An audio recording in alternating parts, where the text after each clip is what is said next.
abused, either sexually or physically. The month of April is National Child Protection Month, and the ZNS Health Zone puts a spotlight on social workers. How is it that there are so many children being neglected and placed into the home? Family members are not stepping up to the plate. You would tend to think that the children that are in the home have no family other than the parents who are the reasons why they're there. But that is not the case. Wednesday, April 26 at 8 p.m.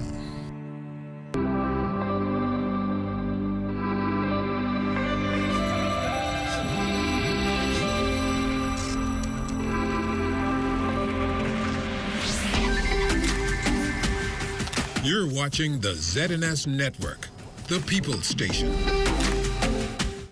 Hear it bum, hear it bum bum bum bum bum bum bum bum bum. You feel it bum, you feel it bum, you feel it bum bum bum bum bum bum bum bum bum. Yes, it's shown by the stars above. What goes up must come down.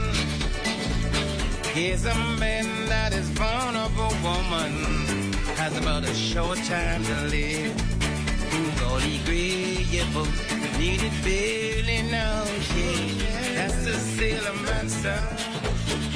All agreeable. Welcome to Georgetown, Exuma. Yes, we're live here at the beautiful park in Georgetown, Exuma for what is going to be a wonderful ceremony tonight. We've had some 3 competitive days of sailing, and tonight sailing will get its deserve, and that is it'll be named as the national sport, something that we have been talking about for an awful long time, and some 30 years now. Sailing was supposed to be introduced, and today we're going to get that to exactly happen. I'm Regatta Lightborn. A wonderful evening. The Royal Bahamas Defense Force Band just entertaining the fans here just a minute ago, and then tonight we're going to be hearing from the nation's chief, the Prime Minister, who's going to be telling us why sailing has been chosen as the national sport, and that is all sectors of sailing, and that too is going to be very, very important. We had the ministers' race today, which was kind of interesting, and also the Class E and the Class C and also the Class B, they had a wonderful time as well. Now, one guy who's been on the boat through all of this has been my good friend right here to the side of James Wallace. He's of the Ant's Nest. And Jimmy, tell me, what was it like out there today? Today was very good. You know, we sailed in Irene, first of all. We came in 11th, I think, on Ant's Nest. We didn't do too well, but in Air Sky, unfortunately, the windward marker, we broke our boom while we were in 3rd position. It's good, Ricardo, that finally sailing is being named the national sport of the Bahamas. It's been a long time. I've been racing down here in Georgetown for over 40 years, so it is a lifelong dream to see this happen, and it's great that we can be here. I want to thank the sponsor that we have, Janae's Uniform Center, who is the owner of the Islander brand, that sponsored 2 boats for the last 10 years in the regatta, that we're seeing the national sport being actually announced here in Georgetown tonight. On the water all day in various forms and fashion. For you, you're also a bowman as well. Tell me about that. Yeah, I was a bowman on Air Sky today when we break the boom. That's a good experience. Also, we had Minister Wayne Munro on the boat. He sailed on Irene Good Night today. He actually held the tiller. We coached him in sailing. He's never sailed a boat before, and he had fun. This is what this is all about, to get everybody involved in sailing, Ricardo, so we can show this culture to the world. We start from Tuesday here at Regatta Park. It's been excitement. So folks will watch the sailing in the day and then come here and have a wonderful time. What do you take about what you see here tonight? Hey, this is great. You know, this is normal for Georgetown. At the party, after party, the regatta, it's a big cultural event. There is nothing in the Bahamas that draws the crowd like regattas. Junk canoe, you know, that's a class on Bay Street. But when you talk about going out to the islands and putting that economic activity out there in the islands, this is what does it, sailing. Sailing has been a wonderful experience, and we're getting ready for the program. And I want to say congratulations for all the years that you have put into sailing. Thank you very much. I'm also the Commodore of the National Sailing Association. We have to get ourselves organized as one group now that we're being declared the national sport. There you go. So we're ready to go as far as our program is concerned. The MC for our program tonight is the Executive Chairman of the Broadcasting Corporation of the Bahamas. That is Mr. Pricewell Forbes. We'll be hearing from Honorable Leonardo Lightbourne, the Honorable John Pinder, the Honorable Mario Boleg, the Honorable Clay Sweeting, the Honorable Chester Cooper, and also the Prime Minister. Let's take it to the stadium to the ceremony that is about to take place. Including my good friend, the Reverend Dr. Philip McPhee, for the National Family Island Regatta. From the days of using horse flesh to build those boats and some pine out of the pine yards in Andros, unlimited amounts here in Cat Island and Exuma, to having planks and water wells in the bottom of our boats when there were no bridges in the 1940s, 50s, and early 60s. Smart boats would have come here to Georgetown and other family islands for our sailing. They would have many times had turbot, grunt, snapper, hogfish, grouper, everything in the well. But no matter what, they caulked up the boats and came to sail here in Georgetown. 1954 till now, Regatta has grown in size, popularity, and it has become an iconic reflection of us as a people in our beautiful Commonwealth. For me, as I'm about to get officially started, it was 30 years ago that I, along with Carlton Smith, Ricardo Lightbourne, who I'm proud to sit here this evening, would have had our first broadcast here overlooking Elizabeth Harbor.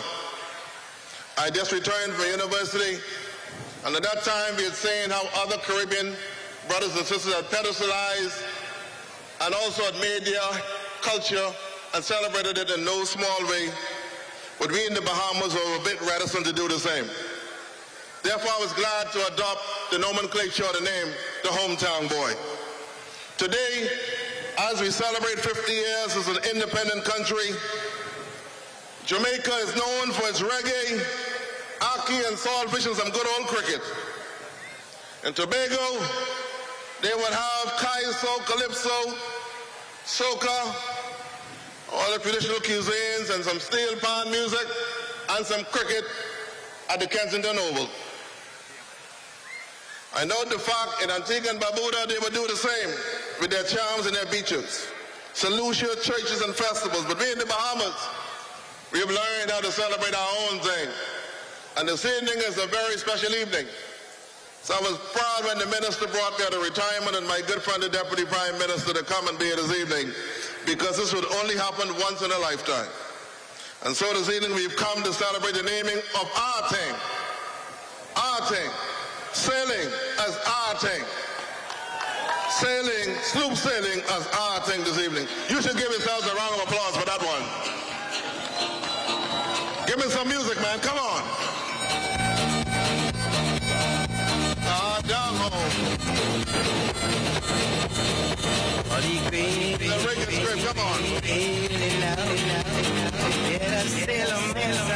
DJ, please, give a little break here because I've got to welcome our beloved Prime Minister. Please welcome our Prime Minister, the Honorable Philip Edward Brave Davis, Prime Minister Davis. Please make him feel welcome. On your head, that's the sailorman sound. If you wanna go to heaven, put the radar on your head. Boy, that's the sailorman sound.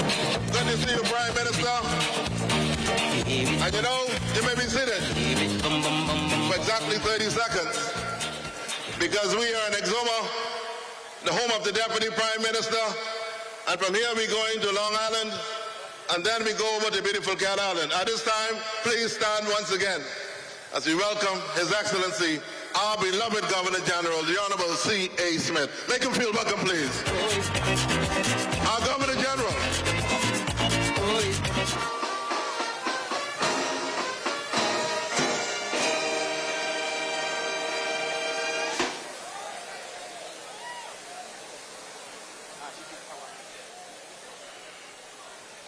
Thank you very much, Your Excellency. And he's a proud Long Island boy, and we are here this evening to celebrate down home style and Exuma. And like I said earlier, if we were anywhere in the Caribbean with Cigar Field Sobers, Vivian Richards and Brian Lara, Gus Logie, the rest of the guys in the Caribbean, they'll be celebrating. But this evening, W.G. McPhee, Doc, I didn't forget you. Ronnie Gray, Bella Raj, Laura Knowles back in beautiful Mangrove Bush, the late King Eric, they're all pleased this evening with what we would observe here in beautiful Georgetown. At this time, I ask you to please stand as we'll be led in the rendition of the Bahamian National Anthem by the Royal Bahamas Defense Force Band. Please stand.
Thank you very much. Please remain standing as we invite the Reverend Joseph Brown, owner of Ed Sky, to come and lead us in the invocation.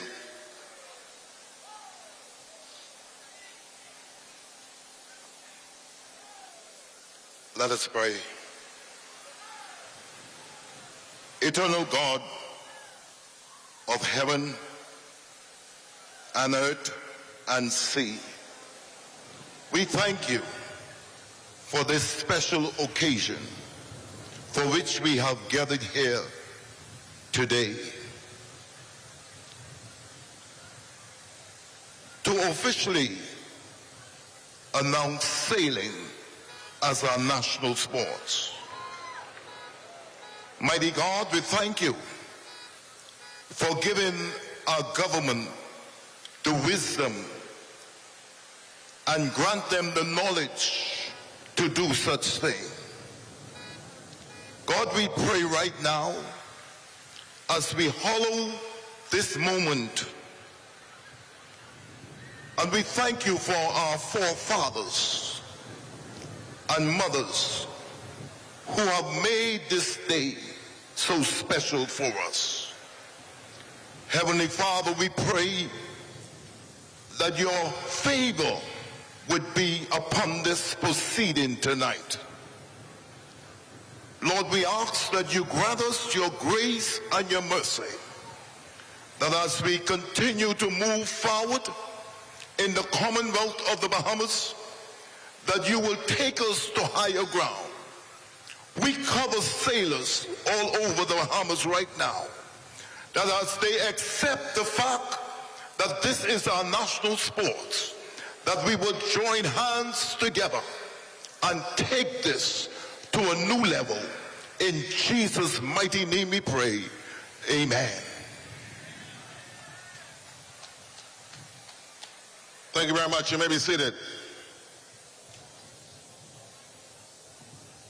We welcome you to our special event this evening here in Georgetown.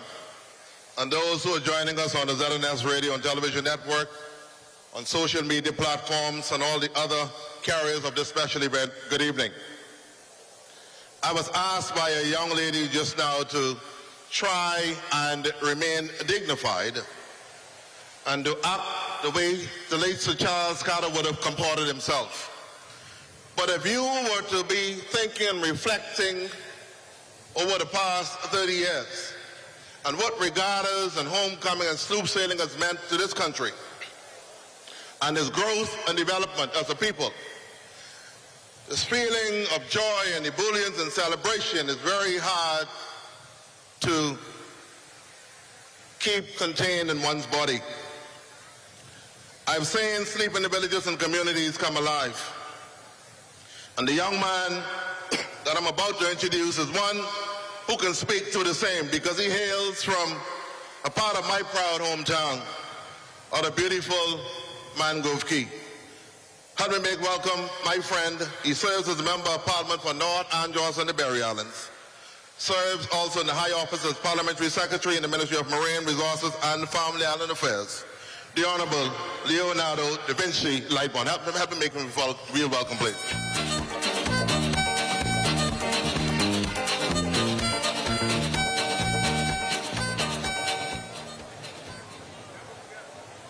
His Excellency Governor General Sir Cornelius Smith, Prime Minister, the Right Honorable Philip Brave Davis, and MP for Cat Island, Rumkey, and San Salvador.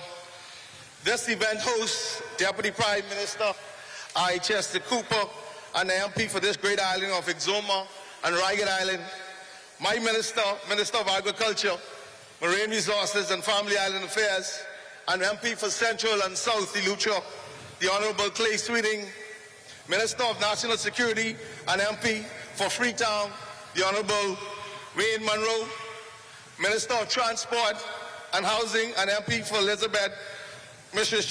Jobeth Colby Davis, Youth and Sports Culture, Minister MP for Garden Hills, Honorable Mario Boleg, Minister of State in the Office of the Prime Minister, and the MP for Pinewood, Honorable Miles LaRoda, Minister of State for Education, Technical and Vocational and Training, and MP for Yamakura, Honorable Zian Lightborn, Parliamentary Secretary in the Tourism, Investment and Aviation, and MP for Central and South Abaco, Honorable John Pinder, Speaker of the House,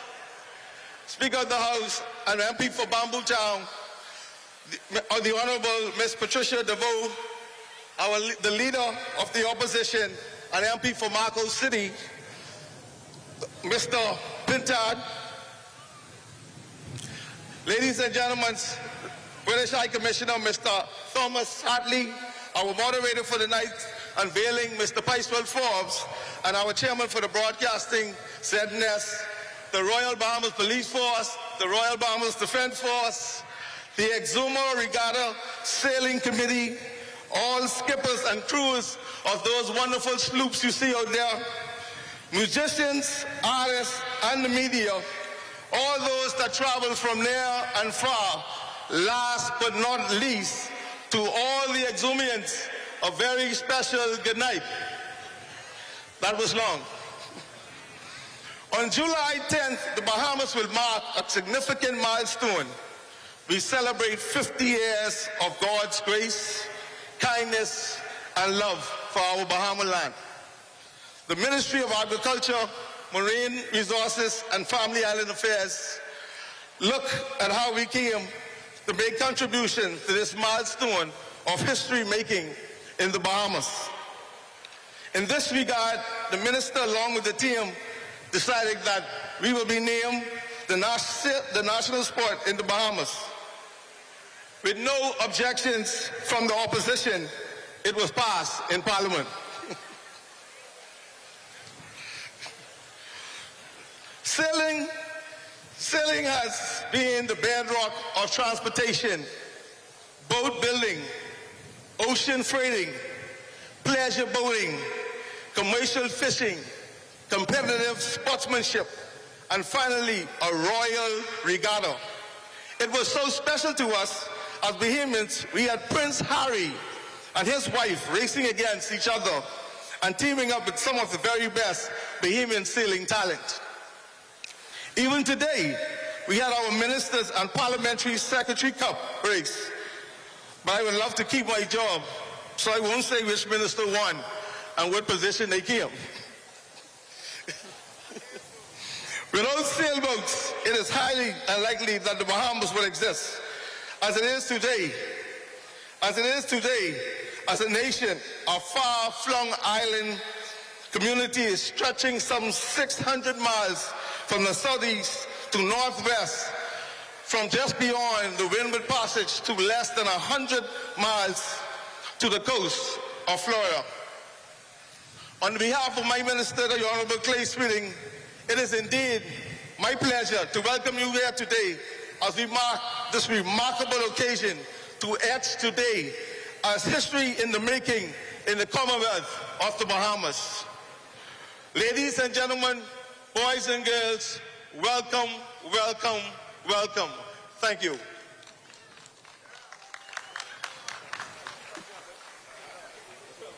Thank you very much, Parliamentary Secretary. I can't help but note that my minister is also here, and it's because of him, I guess, we would give the committee maybe a discounted rate, but don't answer me, Minister, in public. God is a good God.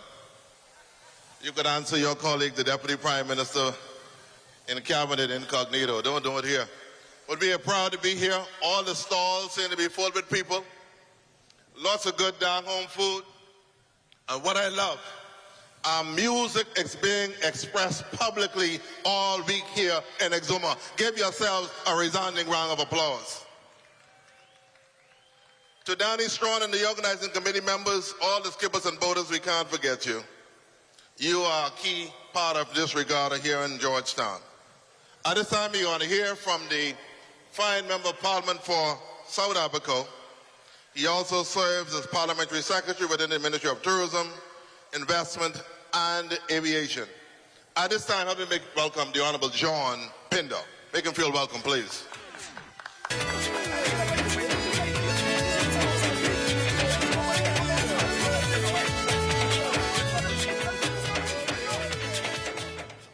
Thank you. What a night this is. Country about to turn 50 years of independence, highlighting our culture of what we do. Sailing. It's the root of our culture. Standing on protocol, long and laid out quite well by my dear colleague. I'll just continue. The Bahamas has a long, deep history of sailing, from the original inhabitants, the Lucayans and the Arawak Indians, to the pirates who made the Bahamas a home with our natural protected harbors, to the Lutheran adventurers and the Loyalists and the numerous other groups that settled the Bahama Islands. They all sailed here and throughout our crystal blue waters. In the early days of sailing was more than transport. It was the life and blood of the Bahamas and Bahamians alike, from shipping of food and goods to harvesting from the sea. These Bahamian sloops races you all have been enjoying in here and watching derive from the same sailboats. Racing these sloops are embedded in our culture. In the past, when sloops used to be used to sponge and to fish and to conch and much more, they would also race out to see the first ones to harvest and race back to shore to sell what they have harvested. Bahamians have always been master boat builders and craftsmen. In the early days, it was a craft of necessity to sustain life on these islands, building hundreds of small vessels and dozens of larger vessels every year. These master boat builders built single, double, and even triple mast sailboats up to 160 feet long. This tradition is strong and continues today. Today, Bahamian sloops are built to race and to iterate the differences. It tells the difference from the islands they were built. Every boat that sails have intricacies that derive from the islands that they are built on. Each island's boat builders are as proud of their designs as they are proud of the island that they're from. Today, these master craftsmen have taken wood and cotton sailboats to the extreme while maintaining the traditional craft by limiting modern technology that can be utilized. The masts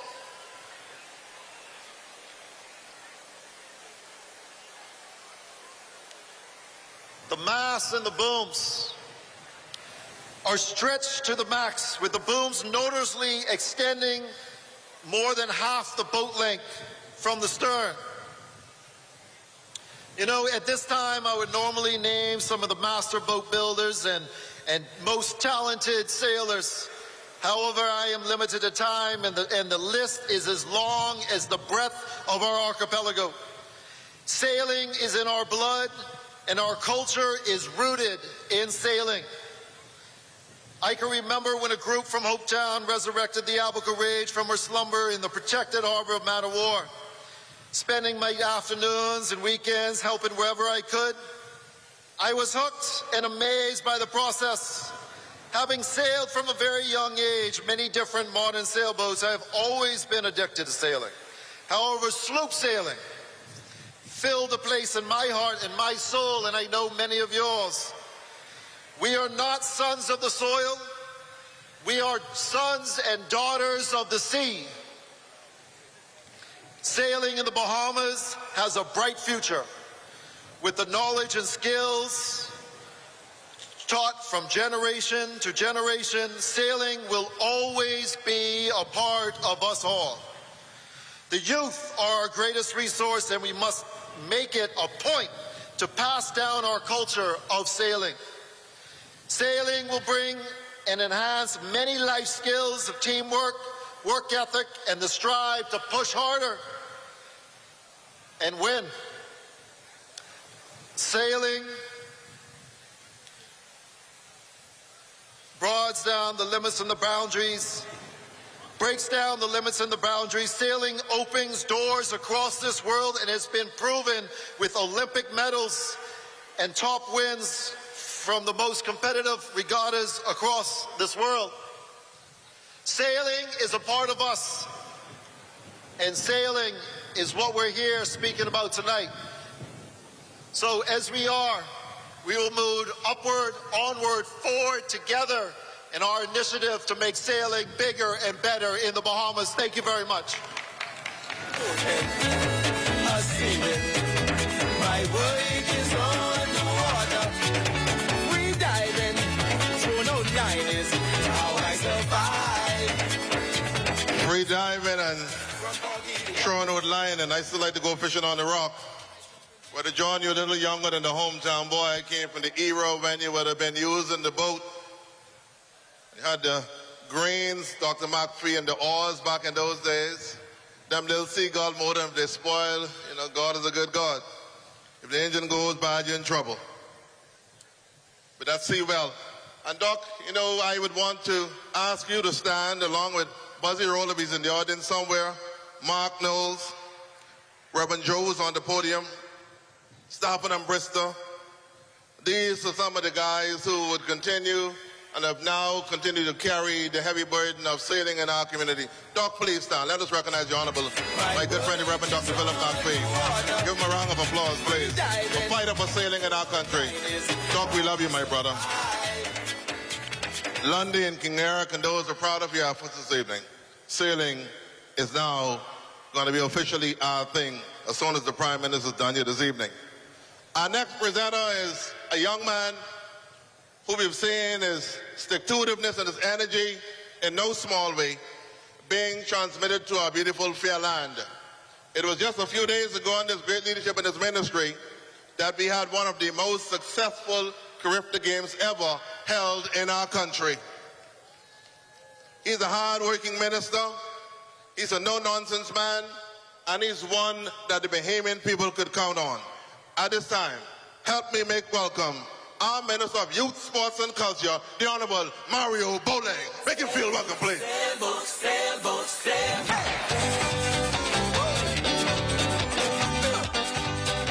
Exuma, how are you?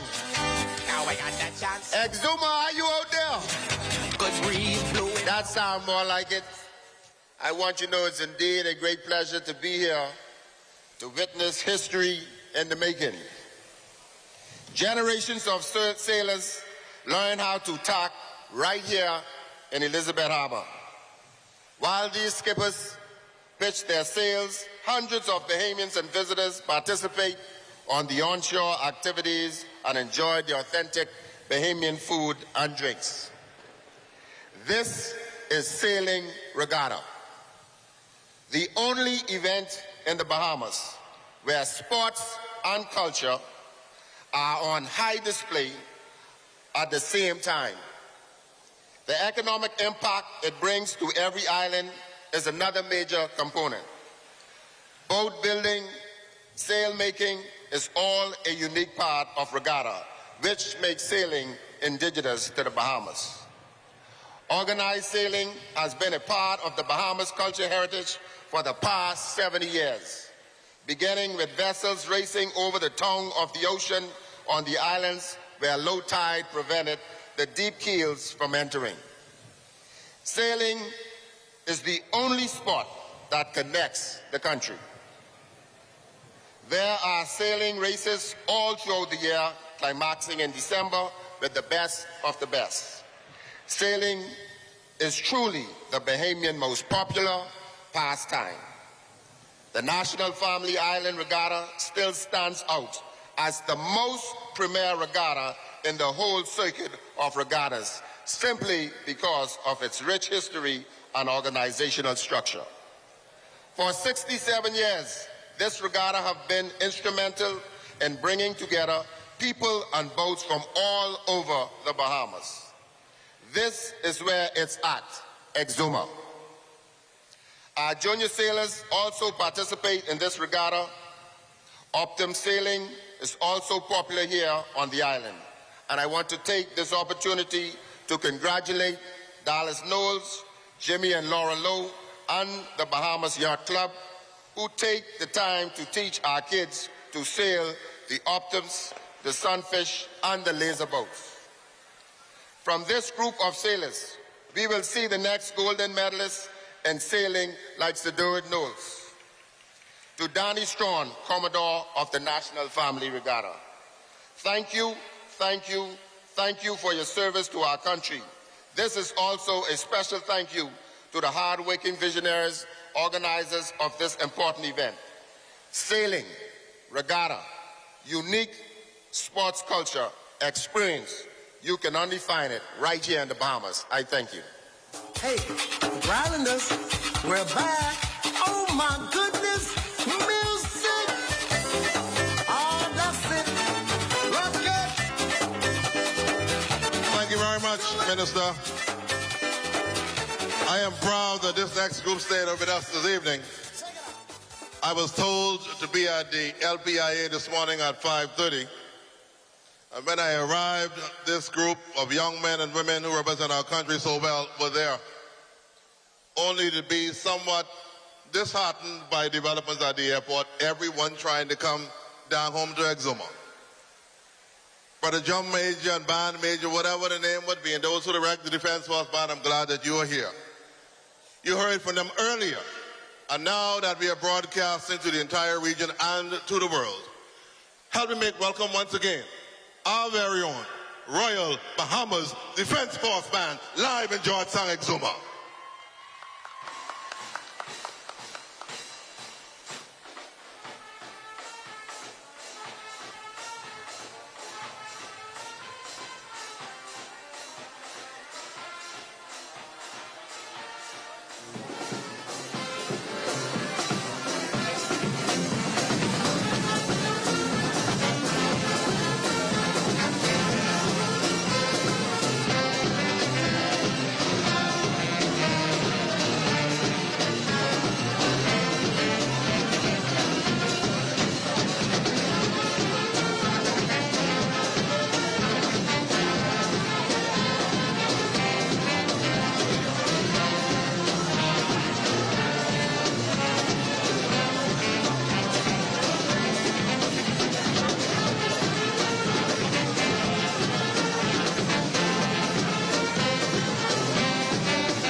Give them another round of applause, please. Thank you very much. I'm a boatman, a seaman. My life is on the water. One of the better ones by KB. Thank you very much, Defense Force Band, and safe travels. I heard the Honorable Leonardo Lightborn alluded to it earlier. The question was simply, who fell in the water today amidst the members of Parliament and ministerial team today? When you see the Honorable Vane Monroe mouth is quiet, Lord have mercy. I hope Vane Monroe, my good friend, didn't come last. But I wouldn't look at him right now. I'll wait until Sunday morning when I see him in full mask and patrol outfit and everything else. I'm a jump, I wouldn't get it right, my good friend. But the question is whether the Deputy Prime Minister fared any better. I got a gut feeling that the Honorable John Pender beat him on clay and everyone else. At this time, to add clarity to the story and to clear it all up, so there would be no misinformation disseminated all over our beautiful Commonwealth this evening. Because from here we go next to Long Island, and fate would have it that the two men who lead our country are to my immediate left. Our Governor General, we're going to go next to Long Island live and direct. Then we're going down home to Cat Island. Then we're going to go to Black Point. Then we're going to go to Farmers Key. Then we're going to go to South Andros. Then we go to Mangrove Key next. Then all Andros and North Andros. Eleuthera, Pineapple, Palmetto Point, Rock Island finished yesterday, Green Castle.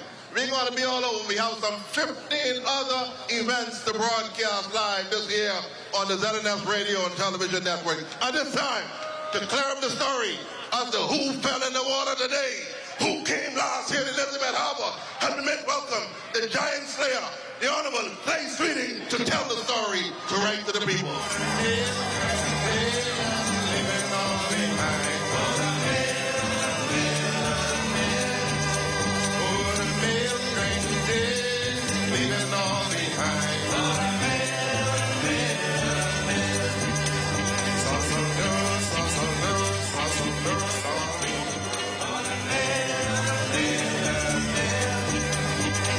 Talk about the preacher, it is true anyhow.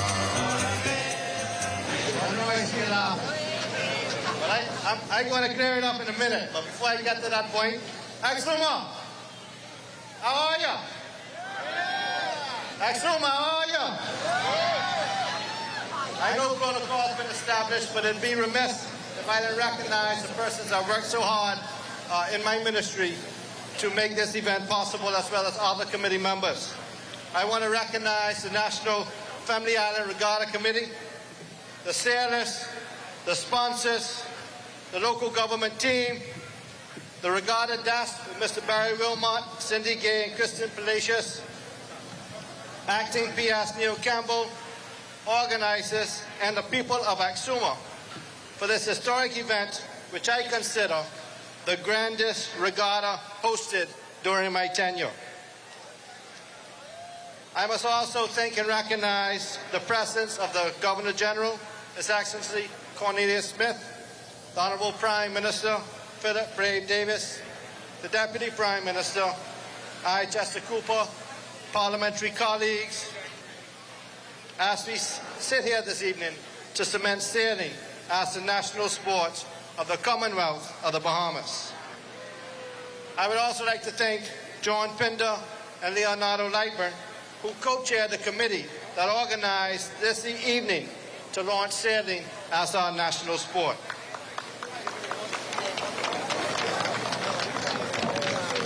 Sailing has defined our history.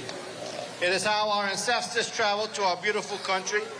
It is how the Family Islanders traded goods and services and developed. It has connected us as Bahamians for hundreds of years. Sloop sailing has elevated the entire sport. When the first organized regatta was held at this very scenic harbor, few could have predicted the vital role that it would have played in the lives of Bahamians today. Regattas have thrilled Bahamians for over 70 years, and all skippers, captains, boat builders, and sailmakers have become national heroes. Legendary sailors have paved the way for the sport, and for those of you who continue to sail with vigorous passion, a grateful nation thanks you.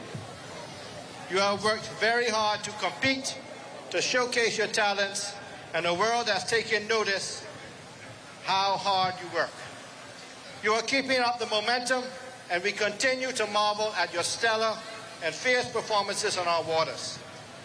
We admire your athleticism and your camaraderie. Thank you for being the best, for leading by example, and inspiring the best in our youth. Today, Brother Picewell was one for the history books. For the first time ever, we had the Minister's Challenge.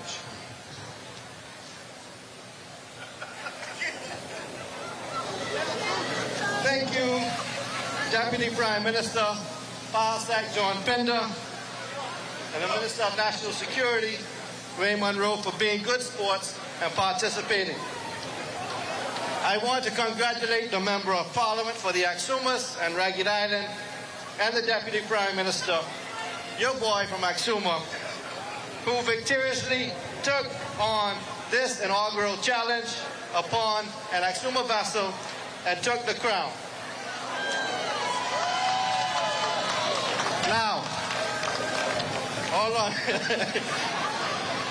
Hold on. I'm sure the DPM is going to elaborate more, but because I'm junior, I got to speak before him. And like the old people say, I was brought up with proper brought-up-see. They taught me to know where you are, who you are, and to respect your elders. Well, today, during the minister's race, I knew I was in Axuma. The Member of Parliament was on an Axuma boat. And the Chichester Cooper is the Deputy Prime Minister. So DPM, there you go. No disrespect. But seriously, tonight, I want to encourage my colleagues to join in the fun and the race with us next year. Additionally, I would like to announce to commemorate this night and to name sailing as a national sport that I am commissioning a boat named the Sugarloaf, an E-class boat to donate to the Eleuthera Sailing Academy.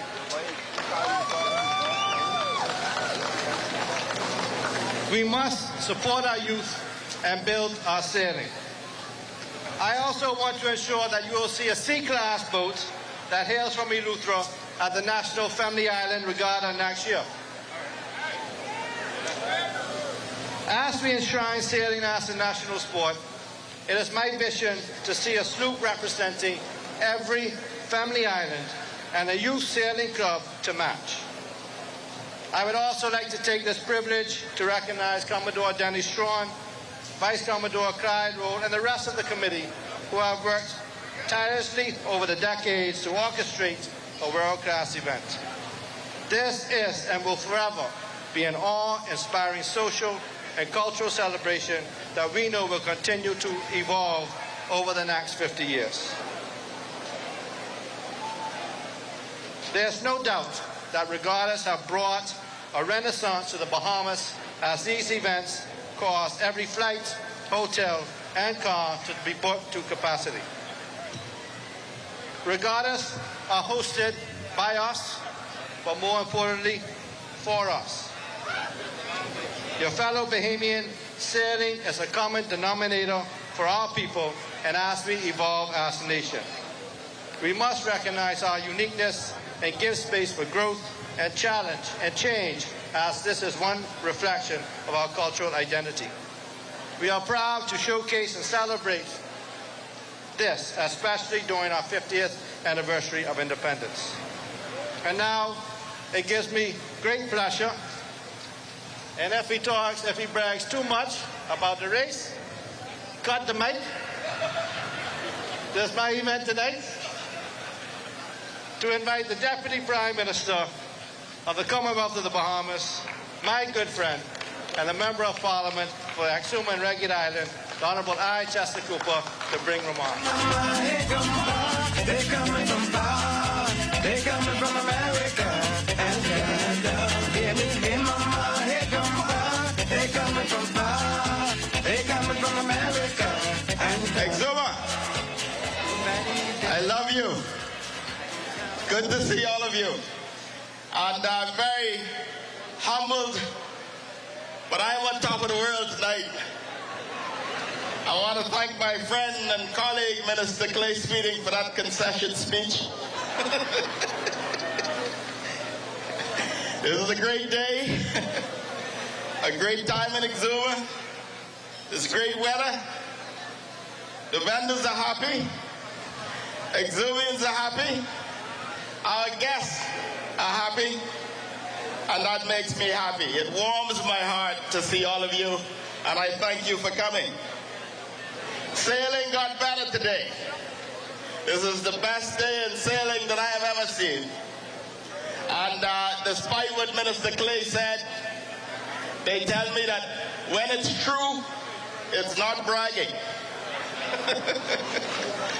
But I promise not to lay it on too thick tonight. But God has blessed Exuma in so many ways that I can hardly begin as to where to thank him.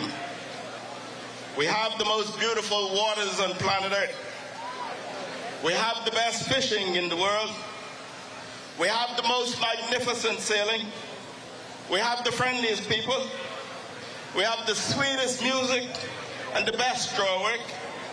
And we have hands down the best regatta on planet Earth. And that deserves a round of applause. No, we didn't know sex so much sweet like this. Oh, no, we didn't know it's so much sweet like that. And therefore, I am delighted to recognize and welcome to Exuma His Excellency, the Governor General, and of course, the Prime Minister of the Commonwealth of the Bahamas. This is a great occasion, and I want to thank them for being here. Ladies and gentlemen, Exuma and Regatta Island, you should know that you also have the best sailor in the entire Parliament of the Commonwealth of the Bahamas. And I don't remember that Minister Sweeting told you, but today I emerged victorious in the Minister's Sailing Challenge.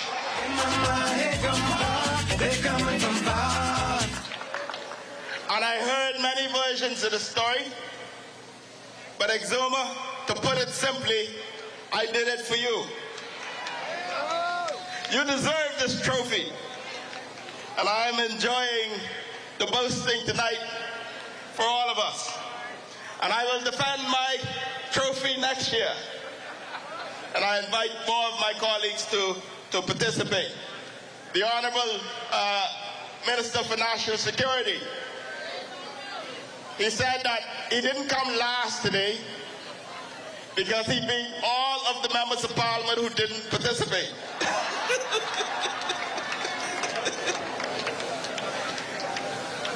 So what better day, what better place to declare and commemorate the new national sport of the Bahamas than Exuma, the sailing capital of the Bahamas.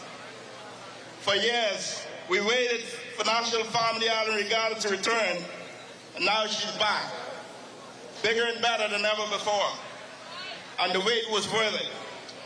Regatta has been a part of the fabric of Exuma for my entire life and even before, and to see what it has become, to witness so many generations involved in this great sport has been a wonder. When I was a child running around bare feet, I used to watch the builders chop the wood to build the sloops with their own hands. I left school early on regatta days to go to Regatta Point to pull for Captain Raleigh Gray in the tiny wave. Those were the good old days. But now I witness people come from around the world to smell that ocean breeze, to enjoy our culture, and to celebrate sailing with us.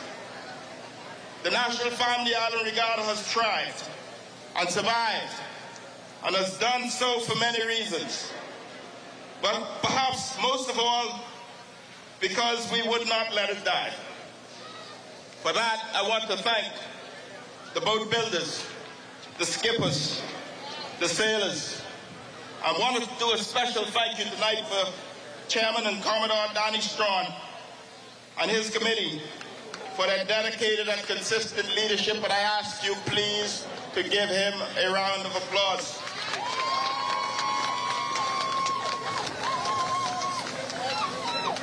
So no hurricane, no pandemic, no crisis can stop regattas forever if we keep it alive. And I have often called for sailing to be our national sport, and it gives me immense pride to be a part of a government that shares that same belief and recognizing that sailing is what keeps these islands together as a family for generations. And we still love to sail today, even when we don't have to. I want to thank the opposition for showing their full support behind this initiative. This is how we do it in the Bahamas when it matters. We work together for the common good, and I say thanks to all who supported this initiative. Something that is so deeply embedded in our blood must be held up and supported as a symbol of who we are. And that is happening as we celebrate our 50th year of independence. And this makes it even more exciting, and it makes it more important. So I am delighted, and I am humbled that you have joined us right here in Exuma to make this happen. And just before I introduce our Prime Minister, I want to say a special thank you to my crew today on the Bull Ranch. Captain Buzzy Roll, Harcourt Roll, Livingston Rover, and young Buzzy Roll, Chris. And I was able to take instruction from 2 generations of captains today who helped to make it all possible. So I say a special thank you to them in particular. I wanted to end on that note, a strong note tonight, because I hope that they will welcome me back on the Bull Ranch next year. Ladies and gentlemen, tonight it is my honor to present to you our incomparable and distinguished Prime Minister, a leader who, like many of us, came from very humble beginnings, but who has been able to defy the odds. I am proud to say that he is in tune with the pulse of the nation and in tune with the pulse of the Bahamian Islands. And though his heart is in Cat Island, he has a special love for Exuma. He loves Exuma, he loves sailing, and he loves regattas. Ladies and gentlemen, please help me welcome my friend, the Prime Minister of the Commonwealth of the Bahamas, the Honorable Philip Edward Brave Davis.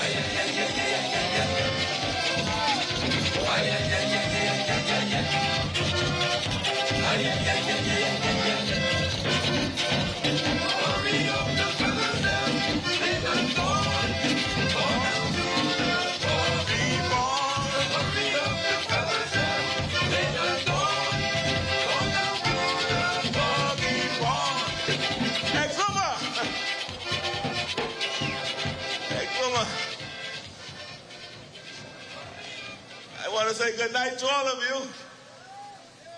And when I say Exuma, I want you to know that part of me is here. Right down in the old place, Alexander, or whatever you want to call it. Who knows the old place? Right? Or Anastrap. That is me. You know, it's better than good, isn't it? It is a wonderful night. And I dare say it is a historic night and day as well. Historic because your MP is now the champion sailor amongst the parliamentary colleagues. And let me say I was not there. But as the Minister for Regatta said, he got good prophecy. So we had to show respect where respect is due. And so he asked me, well, what will happen if you were in the race? I said, well, I'm in the race. Chester and I will be in the same boat. You know, almost 70 years ago, not far from where I stand now, the first ever Family Island Regatta was held in April of 1954. The race, which featured working boats, was an auspicious kickoff for a new era that would eventually see regattas held across our islands. Sailing is truly an electric sport, one marked by skill, craftsmanship, adrenaline, and salt-speckled competition. And when it comes to navigating the winds and the seas, Bahamian sailors are tough to beat. Rolly Gray of Samuel Key, who inspired the song Sailor Man. Hezron Moxie of Ragged Island. Alfred Bain of Lisbon Creek Andros. Gentry McPhee of Mangrove Key. And his son continues in the tradition, Reverend Philip McPhee. Rupert Knowles and the generation of Knowles that turned from Deadman's Key of Long Island. Lundy Robinson, Fred Finley, and Ed Moxie of Exuma. Many Bahamian captains have become legends for sailing. And a new generation is rising. Joshua Wish, Stefan Knowles, Craig Ferguson Jr., and Carmen Floyd, Rebecca Paloma Cartwright, Cohen Knowles, Donnie Knowles Jr., Crystal Cartwright. These are just a few of the young sailors making us proud and giving us confidence that the future of sailing is a bright one. And I wanted to especially mention Regatta Queen, Sandy Trico, the captain of Island Gal, who is blazing a path for women and girls in this exciting sport. And now, on this special day, during this very special year, as we celebrate 50 years of independence, I have the honor of announcing that sailing is now officially the national sport of the Bahamas. Everybody singing, party time again.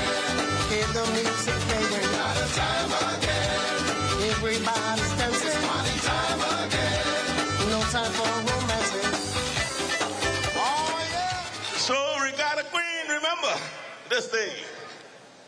Remember this day that it has been officially declared that the national sports of the Bahamas is sailing. This has been in the works for a long time. I remember Alton Allen, way back then, was a real advocate, among others, the leader of the opposition when he was Minister of Regattas, sought to do the same thing. But perhaps no one has been a more passionate promoter than Danny Strawn, Chairman and Commodore of the National Family Island Regatta. And for this, we thank you for your passionate and continuing urging for this moment. Minister Clay Sweeting and I want to join Bahamian sailors and boat builders across the country to say we are grateful, Commodore, for your leadership in this regard. Sailing, it goes without saying, runs in our blood. For many generations, these wooden vessels, forged by skillful Bahamian hands, were crucial modes of transport, vital tools to eke out a living, and a crucial part of island culture. Sloops, like smacks and schooners, have long been used to navigate the crystal blue channels of our beautiful archipelago, carrying our people and their goods from island to island, and in so doing, strengthening our national and connecting our communities. Today, sailing is preserved and celebrated in the institution of regattas, a key cultural and economic catalyst for many of our family islands, who use the occasion to showcase their own distinctive style and festivities. You know, I'm too smart to get into comparing, so let me just say this.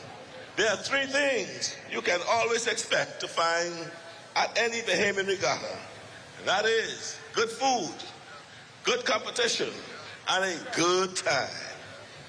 Regattas offer reconnection along with rivalry, a time for friends and family to come together. And with 18 senior regattas and 17 junior sailing events, the opportunities to celebrate our Bahamian spirit are ample and growing.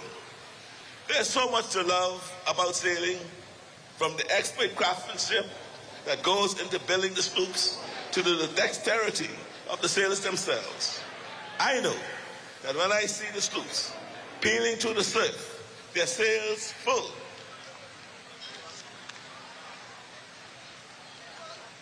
to bursting, that I am not alone in my admiration. It only takes a pair of eyes to be amazed by our sailors. Regattas, my friends, show us where we have come from, while reminding us that there is no limit to what our country can pull off. We have won medals at the Olympics, and we have won the hearts of countless travelers who have witnessed up close the glory of the regatta.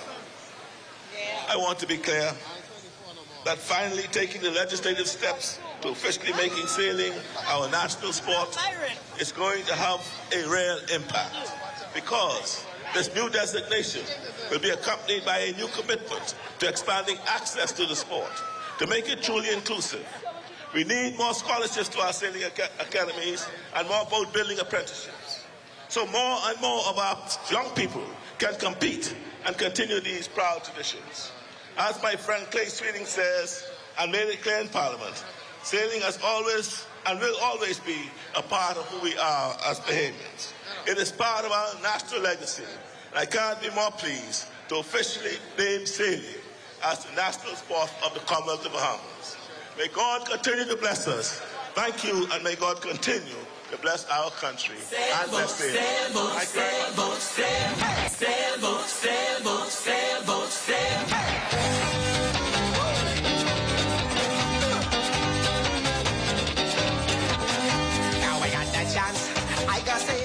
Thank you very much to our beloved Prime Minister, our man from down home who understands and empathizes with the Bahamian soul. At this time, we have a very special unveiling here overlooking Elizabeth Harbor, and I'm asking the the fireworks people past me to get ready.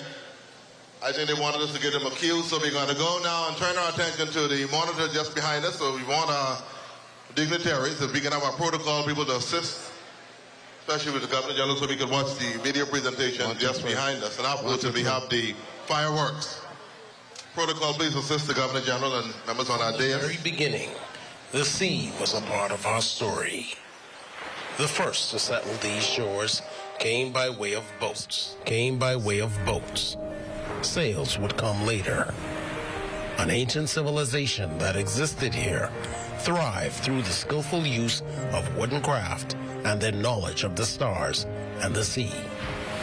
Generations later, so-called discoverers would land on these shores powered by sailed galleons, ships that harnessed the power of the winds that would change human existence on this planet forever. In the centuries that followed, these shores would become home for the most feared souls on the waters, pirates. The sea and sails brought African slaves to these shores, seeding the islands as the foundation of the Bahamas that was to come. Sailing from island to island for commerce and trade was a big part of who we were. Names endemic on one island were carried to others by sails. Workboats, trimmed for speed to get to market, gave life to bored sailors who made it a competition on the way back home. In the more genteel side of Bahamian life, sailing brought us our first taste of international glory. We felt the pride and joy of being Bahamian again when a young sailor captured the crown on the world stage. We defied gravity, and invented a unique style of skimming across waves in boats uniquely ours. The strength and majesty of Bahamian sloops and competition gave rise to an economy centered around a sport. No other sporting activity can make such a claim in our country. Sailing is king. Sailing is who we are, from young to old, rich to poor, black to white. Sailing is the force that stitches us together as a people. And now, finally, after 50 years as a nation, sailing is our national sport. Give yourselves another round of applause. Sailing is our thing for life. Here goes the fireworks. We got a big cultural show tonight, all night. We're going to celebrate, baby, here in Georgetown. Thank you very much. Thank you very much.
Say what?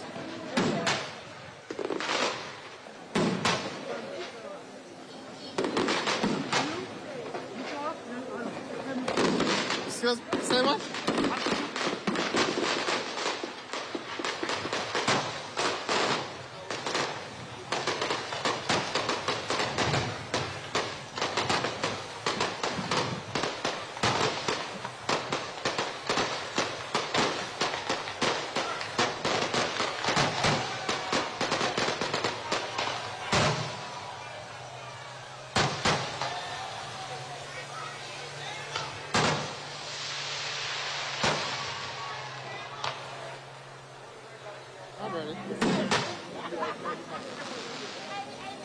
And what a wonderful ceremony that we've had here tonight. And a wonderful time for us as far as the sailing being named the national sport. And also we have with us the minister responsible for youth, sports and culture in the country, and that is Mario Boleg. Sailing.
One, two, three, four, 5, 5, 6, 7, 8, 9, 9, 10.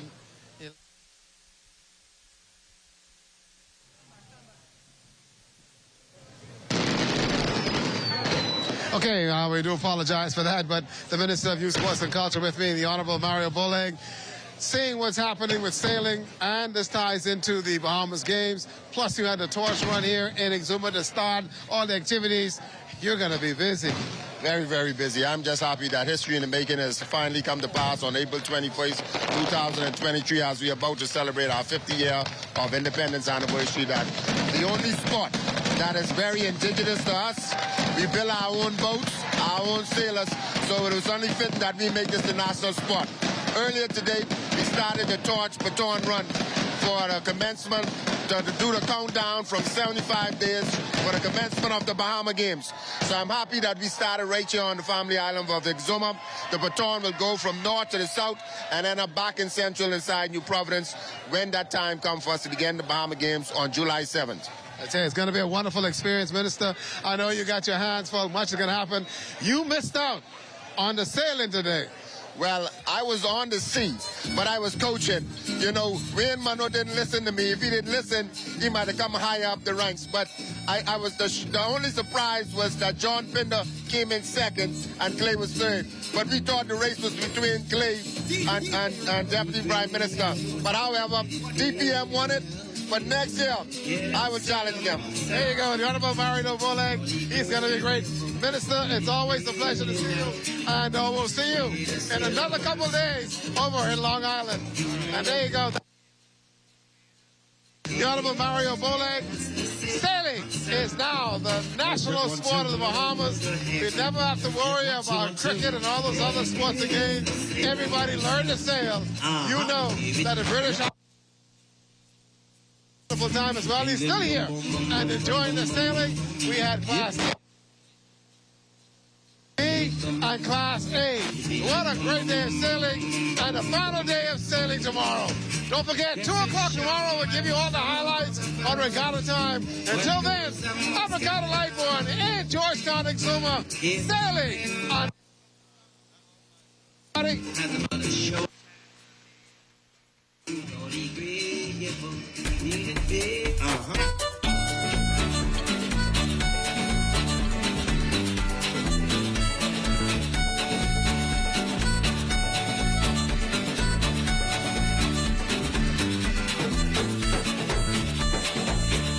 Jolly gray, your boat needed bailing out. Hear that sailor man sound. Jolly gray, your boat needed bailing out. Hear the sailor man sound. If you wanna go to heaven, put the rudder on your head. That's the sailor man sound. If you wanna go to heaven, put the rudder on your head. Boy, that's the sailor man sound. Hear it boom, hear it boom, hear it boom, boom, boom, boom, boom, boom, boom. For centuries, Bahamians have been known as masters of the sea, from the Lucayans and Arawaks, swashbuckling pirates, quaint workboats to meticulously crafted sloop race boats. Bahamians have evolved the sport of sailing as it plays an integral part of our culture. For more than 70 years, Bahamians have displayed passion and grit for the sport, and it is one that has bridged the gap between young and older Bahamians. We are proud to anchor sailing as the national sport of the Commonwealth of the Bahamas. Are you overpaying for low speeds with your internet provider? Stop wasting your money. Switch to BTC for the fastest internet to the most homes in the Bahamas. Get up to 300 megs, fiber fast speeds, up to 3 3 times faster than what you get now. Plus, get 164 TV channels, all for just $42.50 a month for 12 months. That means you'll save $860 for the year. For the fastest speeds across the Bahamas and the lowest price by far, BTC is for you. Switch to the largest fiber network in the Bahamas. Sand Dollar is the digital dollar created by the Central Bank of the Bahamas. It's just like physical cash, but safer and more convenient. Sand Dollar is secure and can be used on any Android or ISO device. Use Sand Dollar for your personal and business transactions. Whether by QR code or short name, you can send and receive Sand Dollars safely with the touch of a button. Download any Sand Dollar enabled app to get started today. Sand Dollar, it's just like texting cash. All the electronics you need are at Security Depot. Laptops, cameras, speakers, TVs, drones, video games, and so much more are here at Security Depot. Check us out at the mall at Marathon to see our wide selection, or visit us online at securitydepot242.com. Endless possibilities are at Security Depot.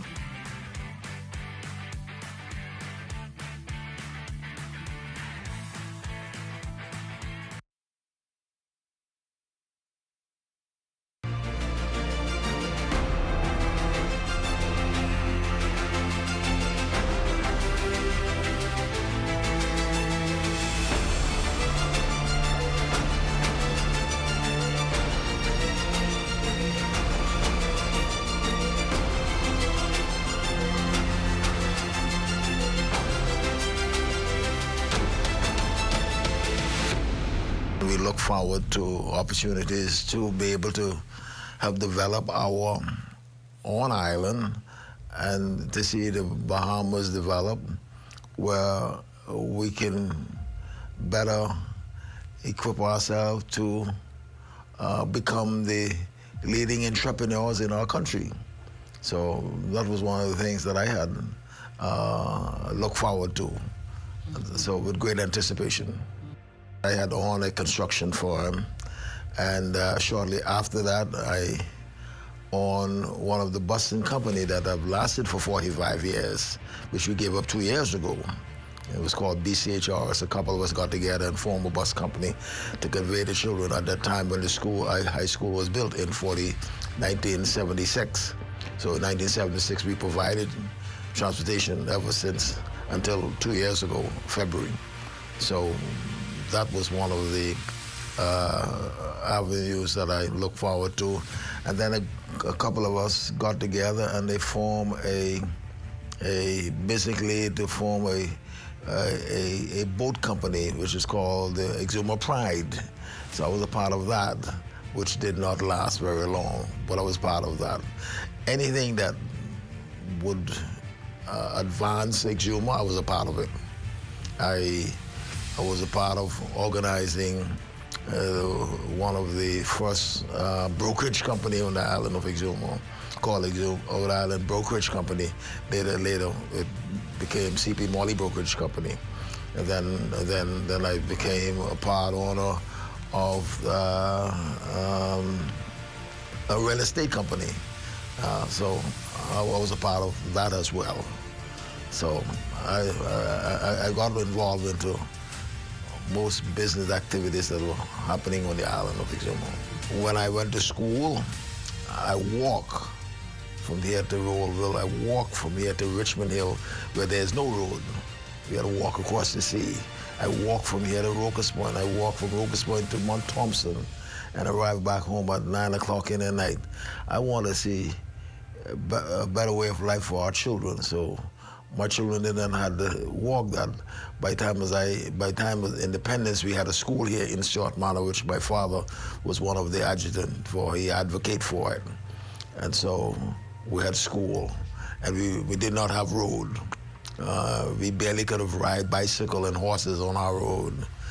But now we have highway. And so we look forward to these things. Now we have an international airport. There was a runway in Georgetown. And then now we have international airport. Most of the hotels that are on the island of Exuma, except for Peace and Plenty, were built during my time. I was in a very jovial mood to see the Union Jack come down and our flag being hoisted by our local policemen, it was a very jovial mood for me, and unforgettable, and I'll never forget it. It was very memorable. I live in this community, and I watch Henry Bowen and Randall Fox walking these roads and bringing messages to the people that there is a better way of life for the people. And I grab a hold of that as a young man, aged 9, and ever since. And so even though my parents were all strong UVP, I opposed what their belief. And so I had to live in a home that I had opposed my parents' belief until one day I took down their posters and I put up the Forward March posted in the house. So that's how bold I was as a young man to fight against what I believe in. I am satisfied that we've come a long way, and I look forward to see greater things would come. And we sang a song some time ago, Step by Step, we'll make this journey. So some things come step by step. It does not come overnight. So I still look forward to a growing and a developing country, a developing island of Exuma. And I look forward to seeing proper roads in all of these communities. Now I have running water into my house. But 30 years ago I had to drill my own well. But now we have city water. I'm one of the first to have electricity in my house. But 40 years ago I had 2 generators that supply my electricity. And that's how I get electricity. When I went to school, I had to study from a lamp and a lantern. So we've come a long way.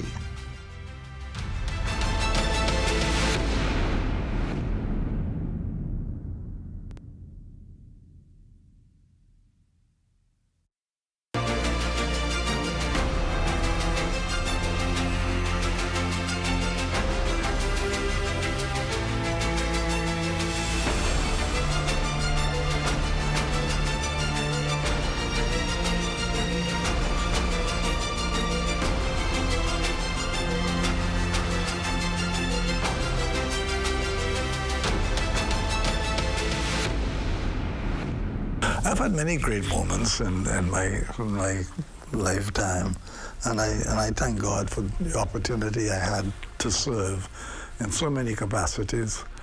But I think the greatest joy I ever felt as a Bahamian was January 10th, 1967, when the results came in and we knew that there had been a dramatic change in the politics in the Bahamas, because up until then, the country was governed by a small, white, racist, oligarchic group. And it is against that we had to fight. And some of us made, as you know, some painful sacrifices in that struggle. But that was the big moment in our national history. I don't think, apart from emancipation, I think majority rule was the next biggest event. And I was privileged to be a part of that, and I am very grateful that I was privileged to be a part of that. I contributed to that, and I was amongst one of those who were elected. But I was talking to my friend George Smith the other day too, and those of us who were elected, our names are there, eh? But there were those who also ran who were not elected. We got to remember them too, because they were also on the front line. But that was a glorious moment in our history.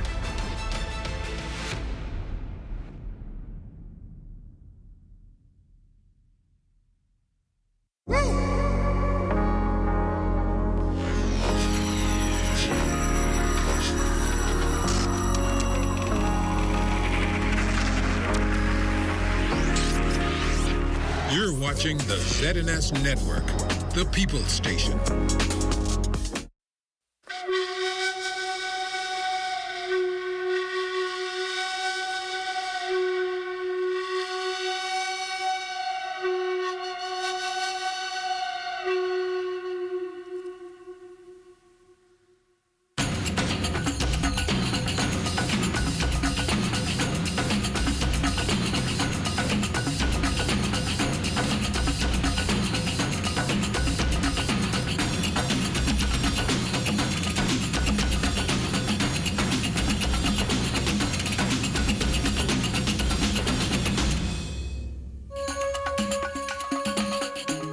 Known for having the clearest waters in the world, the Commonwealth of the Bahamas is made up of more than 700 islands and nearly 3,000 keys.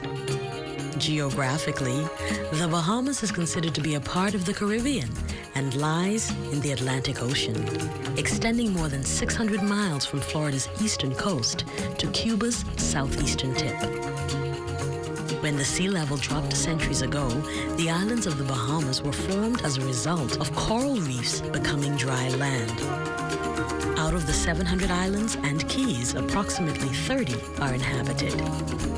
Andros, the largest of these inhabited islands, is 45 miles wide and 100 miles long, and is also one of the largest islands in the region. North and South Andros are separated by 3 tidal creeks, the North, Middle, and South Bights. The island of Andros is famous for providing breeding, feeding, and nesting habitats for numerous land and sea species.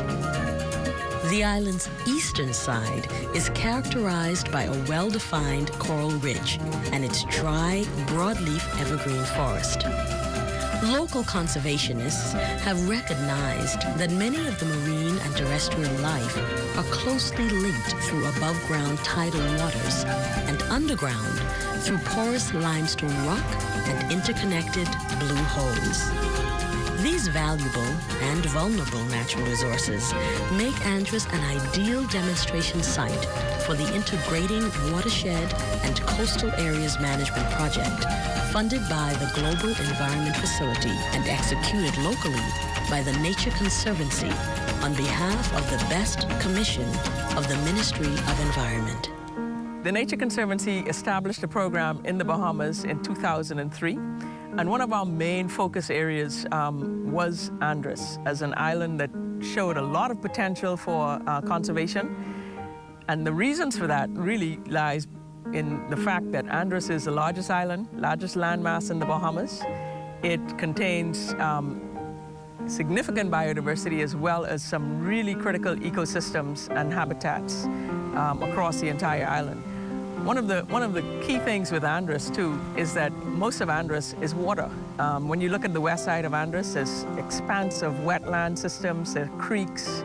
The bights of Andros are really famous for moving water from the east to the west, and through moving that water, biodiversity is moved and species are transported from the critical ecosystems and nursery habitats of the west side to the barrier reef on the east side.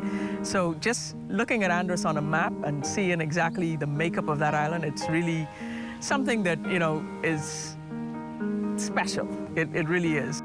In implementing the Jeff I.W. CAM, the Nature Conservancy is also acting in partnership with the Bahamas National Trust, Andros Conservancy and Trust, Nature's Hope for Southern Andros, and the Water and Sewage Corporation, with additional support from local government and stakeholders on Andros, including hoteliers, the bone fishing and sport fishing guides, fishermen, and others.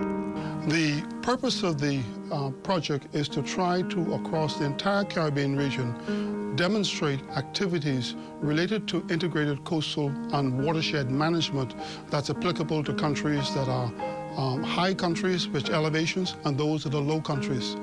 The Bahamas in particular is blessed with shallow seas and small islands, and so for us, the project is being implemented looking at the impacts of water resources and pollution in a small environment with low relief.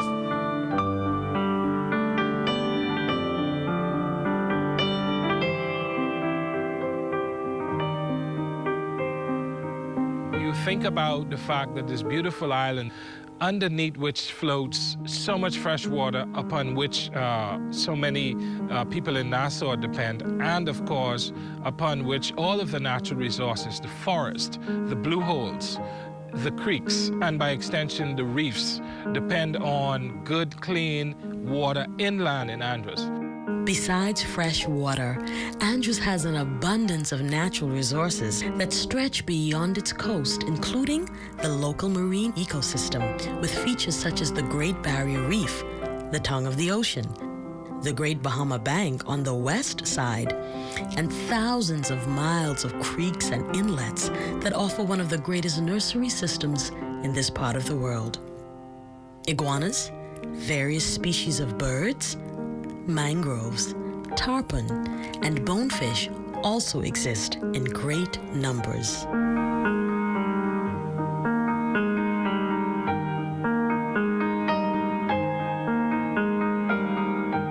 At present, we're in the North Andros operation, and this is the new well field where we're at right now.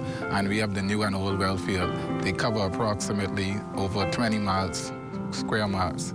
And we have 12 in the old well field and 27 sumps in the new well field. Each well field has 4 legs, and they're north, south, east, and west. And therefore, they collect water in it via from rainwater or from groundwater level. Each one of these goes through a conduit pipe that ends up in our reservoir. From the reservoir, once the collection's in, that's at our pumping station. Then the pumps are turned on and we pump them via to the boat at our last stage, which is the dock stage. And we have our 4 exhausts that connect to the boat, which at present is the tightest.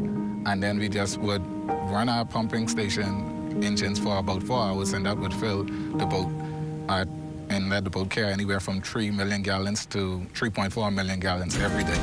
While the natural resources of Andros are mostly intact, there continues to be natural events and man-made activities that negatively impact these fragile systems. And this is why land and sea use plans such as the Jeff IWCAM are essential tools for guiding future development of the land and sea.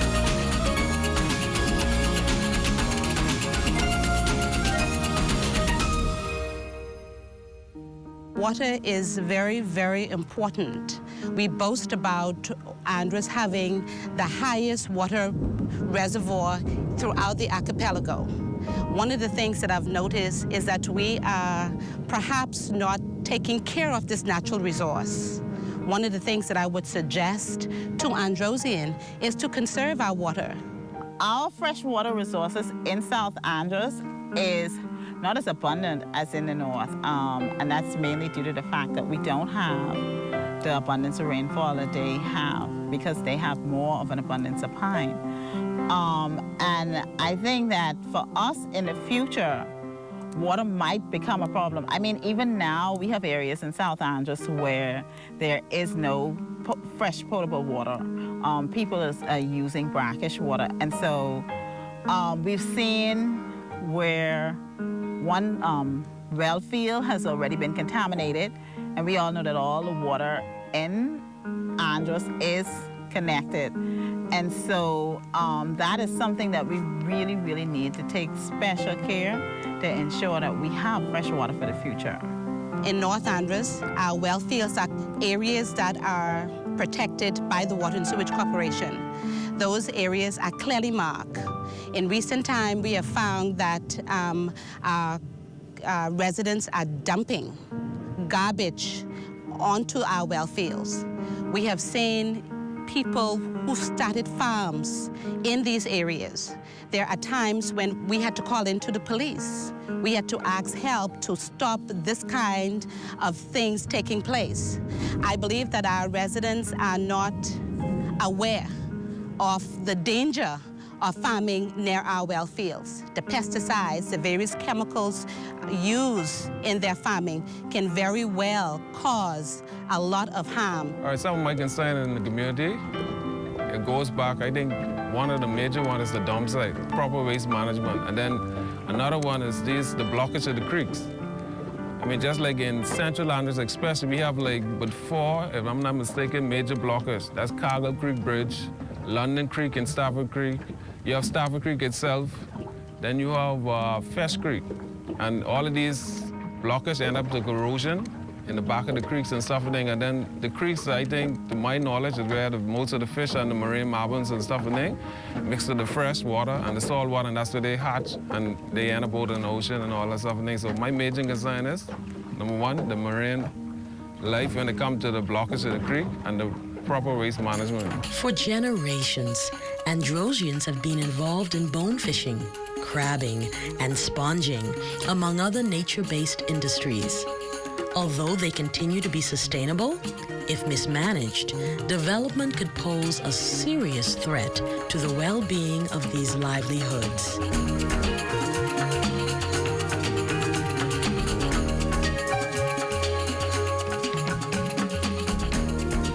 You know, developing land use plans is something that I'm very excited that the Bahamian government, as well as other partners, have decided to incorporate into planning long-term for this country. Now, as you very well know, you can travel along any island throughout the country and see development taking place. Sometimes we, as conservation agencies, are aware of it, and then, as you also know, that communication breaks down when we arrive to certain sites only to find that areas have been cleared that may or may not have had high ecological value to our whole national protected area system. So with the land use plan, we're very excited to be working along and involved in this process, because what this now means is that we can be on the ground before development takes place, that we can assist government agencies, partners, and just the general public in making the best decisions, not only to bring development to their island, but also to maintain the ecological value and integrity of it at the same time. I think that land use planning is definitely overdue for Andros. And I see it as being a positive tool that we can use to address some of the issues concerning, you know, where green spaces will be. Even because if you maybe in the future we might have someone who come down here and want to do a factory. We need to decide where we're gonna allow industry to go. And so with a land use plan, at least future administrators, future local government practitioners, they will have a tool that they can refer to when they're deciding to grant land for different uses on the island. We want development on Andros Island, as we understand, the development to bring job opportunities for the locals, but we also want to sustain our wildlife, the actual diversity, to be sure that we do not destroy anything that nature has put here for our benefits. I think the IWCAM project, that's a good thing for the community because, for example, if that's like all us know as Bahamian, whatever the case is, Andros hold majority of the water situation, all that stuff. Like, I don't think he's going to build any big development around the freshwater lands or whatever the case is, because I mean that could poison the whole country if you look at it, because we supply the country with water. The fish, the Great Bahamian Bank, because most of the commercial fishermen go on the Great Bahamian Bank. I mean, sport fishing, we have the biggest fly probably in the world, if I'm not mistaken. That's fly fishing, so it's very, very important. We manage where we build different structures and stuff around in the island. Well, I think the land and sea use plan that is being now introduced by government for the conservation and the reservation of Andros, this is great, because what this would do is to protect our lobster, our crawfish, our sponge for the future. We would have what you call a great amount of stuff that would not be depleted. Our sponge wouldn't be depleted, nor would our lobster or bonefish. This would be a protection. It's a great idea that has been introduced. I really like to see it developed because there's so much young kids have to go from here. And if the kids get away from the land, that's when the settlement is finished. For industry, I think we could do light industry and develop our craft industry here, which is very good. And when it comes to heavy industry with heavy chemicals and drilling and mining, forget it. In terms of future development for South Andros, I think we'd like to see touristic development, essentially geared at low impact, desirable visitors. Those who want to come here to enjoy nature as it is.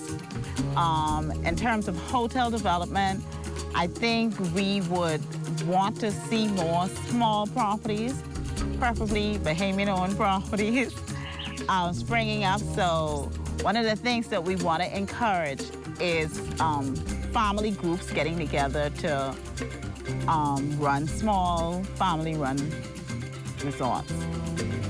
With the IWCAM program, with the land use planning program that it's bringing to Andros, I think it's absolutely essential, and it's going to be a lifesaver for us here, because what it's doing, first of all, is giving us an economic evaluation of what this really is worth to us, and plus, it is zoning out the areas and the importance of the areas, letting us know where the fresh water is at, where the main mangroves and reef ecology and where it all sits and how it all interacts. And the ability to have this accessible and to share with the general population, not only in Andros, but with the entire country. Modern-day development, though advantageous in some respects, has contributed to the depletion of the world's natural treasures. This is no less true in the Bahamas and on the island of Andros in particular. And many Androsians are appreciative of and eager to preserve the resources that remain.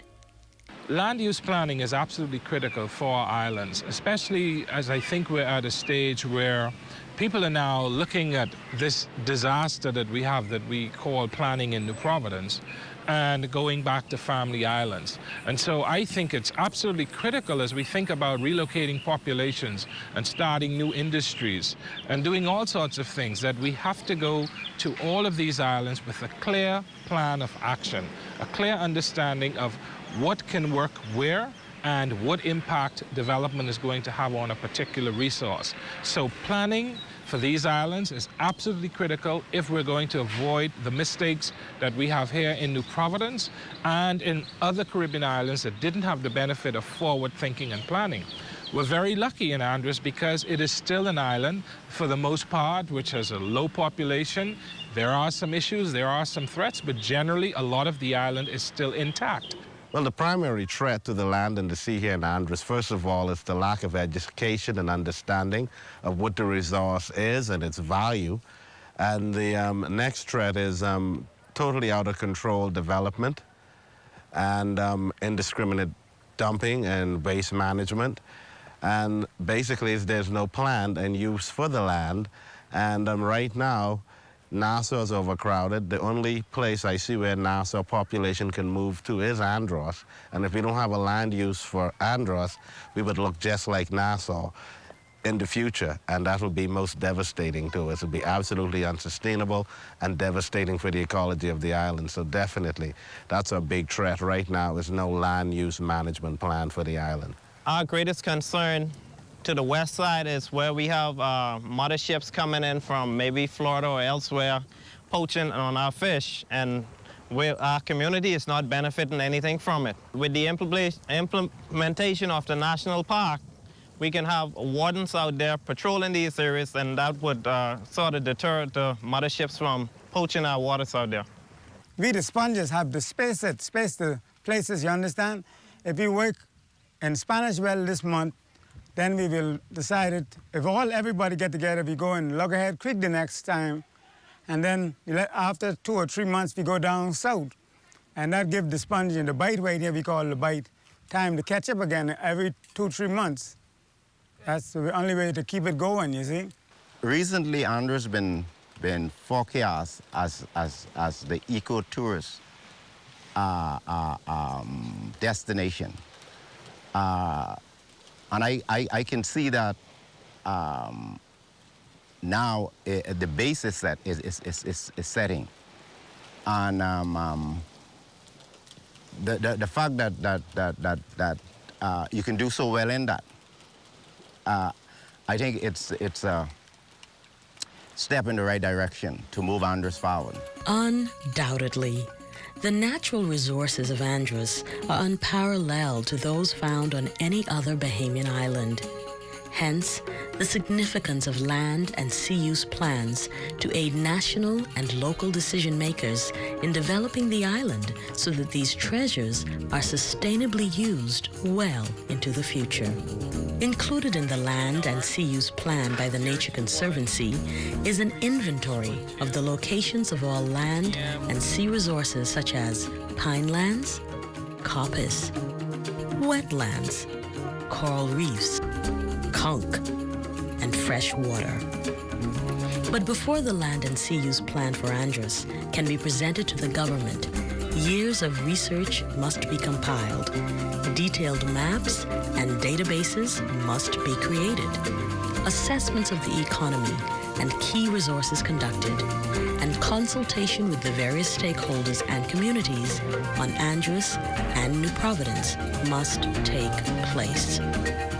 Key components of the IWCAM project include the development of an ecotourism plan, the economic valuation of natural resources, and the water conservation strategy, all of which are designed to educate the public sector and provide vital information to decision makers about Andros Island and its resources.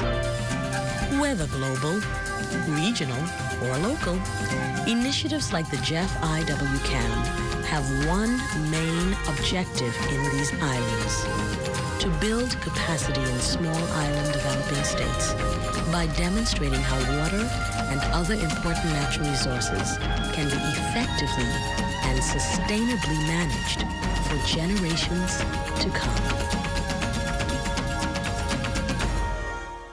You know, trying to work with a group of not only partners but government agencies to implement a project that is as complicated as the Jeff IWCAM project, because of the involvement of so many different players, has been a huge challenge for us, but it has been an incredible learning opportunity, not only for the Nature Conservancy to implement a project of that scale, but also to work hand in hand with our partners who have a vested interest on Andros, as well as Androsians. So, you know, the final analysis, the outcome of the IWCAM, the Jeff IWCAM project, will really enable us to develop a proper land and sea use plan for the entire island of Andros. Having a tool such as an integrated land and sea use plan is something that, you know, we've never done here in the Bahamas before.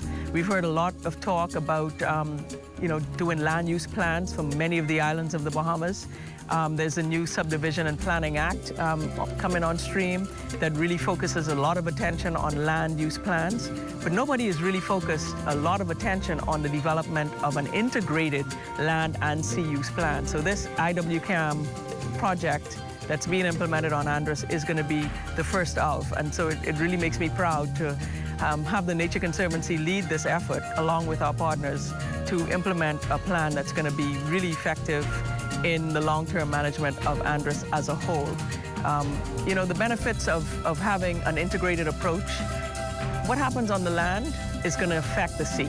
So we need to make sure that we plan properly for all the impacts that could be possible and that could result in a detrimental effect of, say, you know, runoff from the land affecting your reefs, your nearshore environments, your seagrass, through, you know, land clearing, through, you know, dredging activities, things that are going to happen basically to stimulate economic development, but we want to make sure that we plan so that we can minimize those impacts to the environment.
when all is said and done, the fact that I played a role in marshalling the support for the independence of our nation was the crowning moments of all of the struggles we had through all the years and all the disappointments and all the heartaches and pains and even death. A lot of people died leading up to that ultimate complete accomplishment of our freedom as a people. And that certainly is a crowning thing, you know. No matter where the 15 of us ended up, no matter what will happen in the next number of years of the 5 who remain, I think that when their epitaph is written, the fact that they will be remembered that the 15 who went to London and brought back our independence without losing any friendship with the British and gaining the respect of the Caribbean and the respect of big nations. They remember those names. It's a time for reflection. We should look back to Clifford Park of 1973, when the nation was born, and work our way forward and say, now, am I happy with all these things? Are we making the right progress in education, in healthcare, in all these facets of our society? And say that if the Bahamas is going to be the great country it can be, we got to first deal with those problems and then build on them. And we can do it. I firmly believe that we have the capacity to deal with all the problems that the Bahamas face. But we can't leave it up to the government. We can't leave it up to just people involved in helping to the number of people involved in trying to feed the people who may be without a decent meal tonight. We have to make those problems our problems. And if we do that, we'll find out how quickly. I'm a fond believer that if we could make individual problems the problems of the collective, then we diminishes the individual problems, and then the collective problems too will disappear. And I think Bahamians, you know, we're wonderful people. We've got good heart. There was a time when we liked one another so much. Everywhere you go, you feel we used to like one another. We got to get back to that.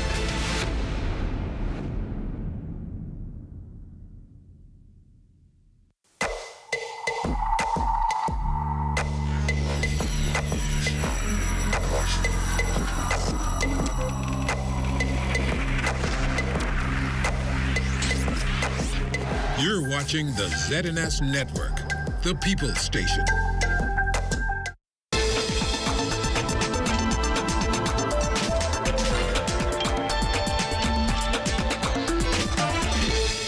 Hello everyone and welcome to Caribbean Passport, your guide to our exciting Caribbean region. On today's program, we learn more about the latest techniques in hair design, the importance of providing good service to our many customers, a dash of Caribbean cuisine, plus we focus on a leading tourism marketing event that offers our stakeholders a chance to showcase our diverse products and services to tour operators. First up on Caribbean Passport, we visit well-known carnival designer Richard Bartholomew, who celebrates 50 years of creating costumes for children regionally and internationally. For the last few years, Richard has been designing costumes for the schools who are participating in Cayman Carnival.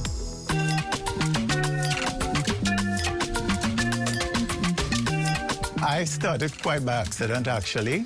My cousin was Courtney Bartholomew, who is my father's cousin. He came to Trinidad with his 3 children from Ireland, with an Irish wife, and they wanted to play mass, and I decided, I'll just bring out a band for you in 1973. I didn't know what I was doing, but I decided I would do it. And we did it, and we were successful the very first year with 20 children, and the band grew and grew and grew to 600 children. After that first year, I said, hello, I really enjoyed this. Let's continue. And we did it for 4 years out of their home until they outgrew it. And I was hooked by then. I couldn't stop.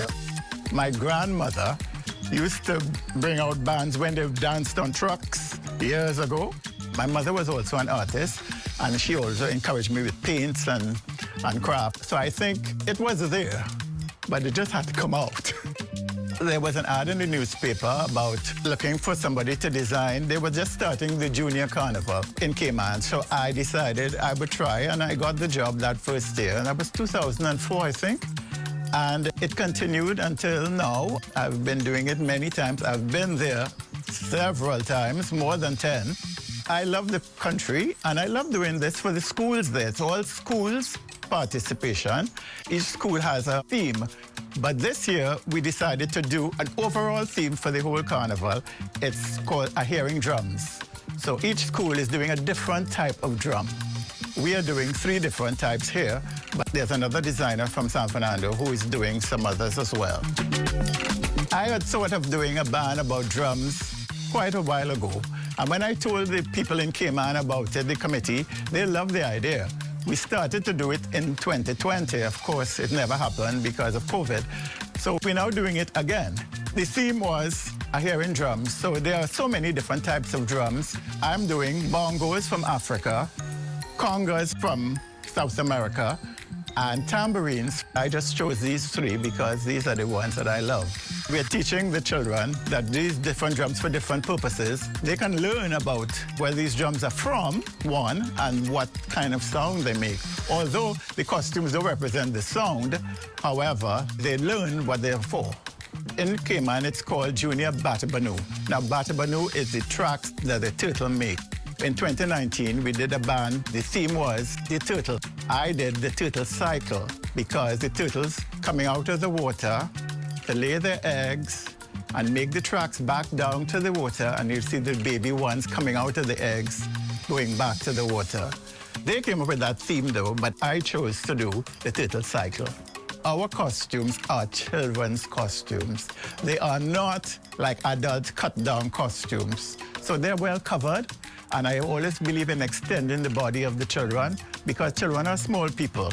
So to create impact, I give them back pieces, wings, things that extend the body. They enjoy their costumes very much. They strut around in their costumes from long before even they have to go on. So you can see the faces, how lovely and excited they are. It's 2 weeks before the adult carnival, so they have their own day. So people come out to see the children. Of course, the children are much nicer to look at because you see the children in full costume and they stay in their sections. It's very nice to see. So they parade through town and they come back to the glass house and then they do their performance there. The adults parade, they have a route. It's one long street, it's 5 Mile Beach. They parade right along there. But the children do a little more winding through downtown, which is nice, I think. They have a lot of tourists, so they see a lot of tourists coming out to look at the carnival. It's lovely. I've been there for the adult one many times and judged their adult carnival bands too. The children's carnival is very, very important because it keeps the carnival alive, because that's where you see the real creativity, the real costuming. I want to say hello to Cayman Islands. I'm coming there soon, their Kiddies Carnival. Junior Batabano is the 22nd of April. I'll be there. So see you then.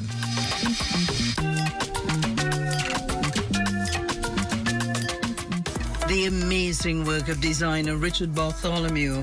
Carnival is who we are, an expression of our history, our diverse and rich culture. Like a lighthouse in the storm, tourism guides the way with Caribbean Travel Marketplace, May 9th to 11th, 2023. Let's hear from Nicola Madden-Gregg, President of the CHTA.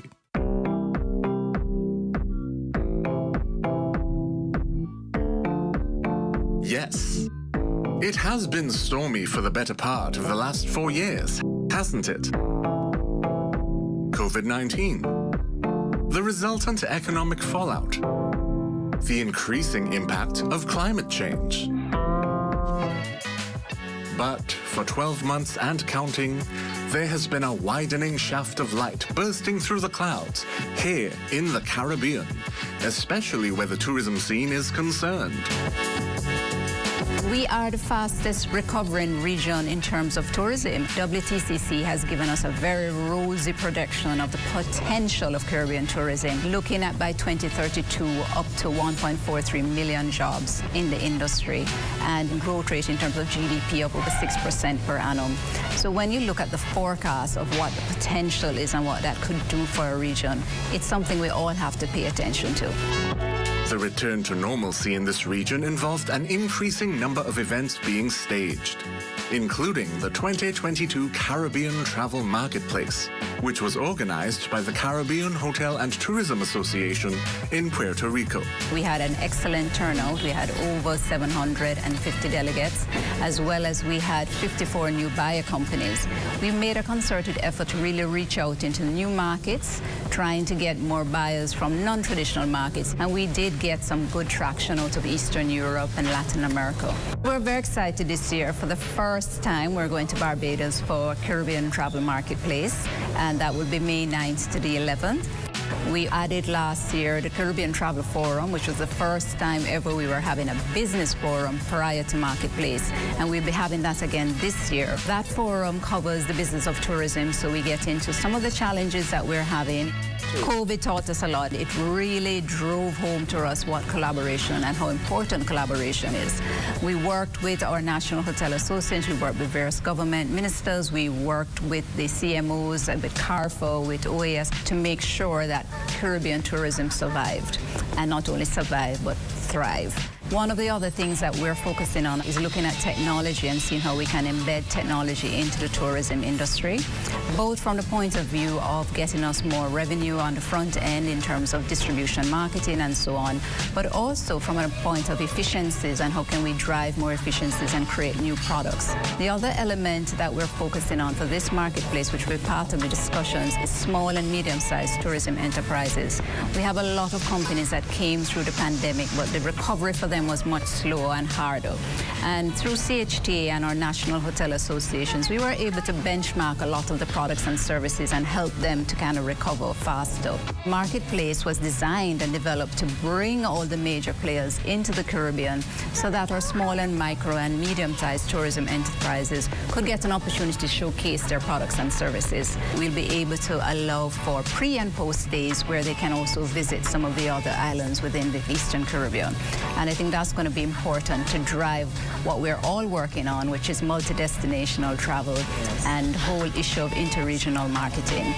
Obviously, we continue to push because airlift is a challenge, and this again will stimulate more travel to that area of the Caribbean, and that is what we're hoping to see, where we can see some of our regional airlines are able to expand their routes because the demand is increasing.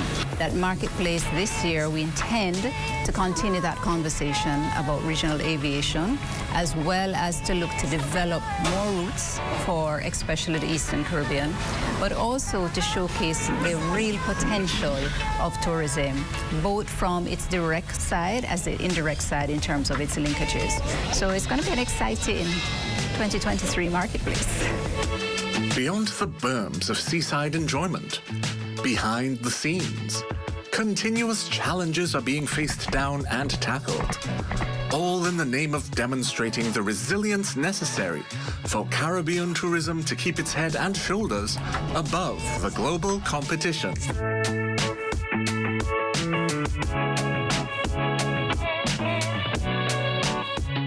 Over 300 years of tradition.